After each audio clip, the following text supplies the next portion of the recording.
ایک اللہ کے نیک بندے تھے جو بیگ ہاتھ میں اٹھائے اپنے سفر پر جا رہے تھے۔ اچانک ایک چور پیچھے سے آیا اور اس کا بیگ چھین کر بھاگ نکلا۔ وہ آدمی اس چور کے پیچھے اپنا بیگ لینے کے لیے بھاگا کیونکہ اس میں اس کا قیمتی سامان تھا، مگر تھوڑی ہی دور جانے کے بعد اس نے چور کا پیچھا کرنا چھوڑ دیا اور ایک جگہ پر رک گیا۔ کچھ دیر وہاں کھڑا ہو کے سوچنے کے بعد جس طرف چور جا رہا تھا اس کے مخالف سمت میں اس آدمی نے بھاگنا شروع کر دیا۔ جب چور نے پیچھے مڑ کر دیکھا تو وہ یہ دیکھ کر حیران ہو گیا کہ اس کا پیچھا کرنے کے بجائے یہ شخص دوسری طرف بھاگ کیوں رہا ہے۔ جب اس کا تجسس مزید بڑھا تو چور نے اب اس شخص کے پیچھے بھاگنا شروع کر دیا تاکہ وہ یہ دیکھ سکے کہ وہ وہاں بھاگا کیوں جا رہا ہے، کیا وہ پولیس کے پاس تو نہیں جا رہا۔ تھوڑی دور بھاگنے کے بعد وہ شخص ایک قبرستان میں پہنچا اور وہاں جا کر بیٹھ گیا۔ چور اسے چھپ کر دیکھ رہا تھا اور سوچ رہا تھا کہ کیسا عجیب شخص ہے، میرا پیچھا کرنے کے بجائے یہ یہاں آ کے کیا کر رہا ہے۔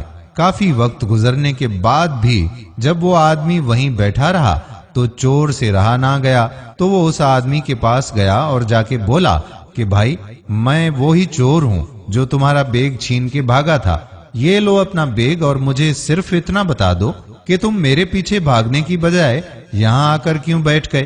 وہ آدمی کہنے لگا کہ جب تم میرا بیگ چھین کر بھاگے اور میں تمہارا پیچھا کرنے لگا تو مجھے احساس ہوا کہ میں تمہیں کبھی نہیں پکڑ پاؤں گا، اس لیے میں نے سوچا کہ کیوں نہ تمہارا انتظار ایک ایسی جگہ پر کیا جائے جہاں تم ایک نہ ایک دن ضرور ملو گے، اور قبرستان وہ واحد جگہ ہے جہاں سب کو ایک نہ ایک دن آنا ہے۔ تم چاہے جتنا بھی بھاگ لو، تمہارا آخری ٹھکانہ تو قبر ہی ہے نا۔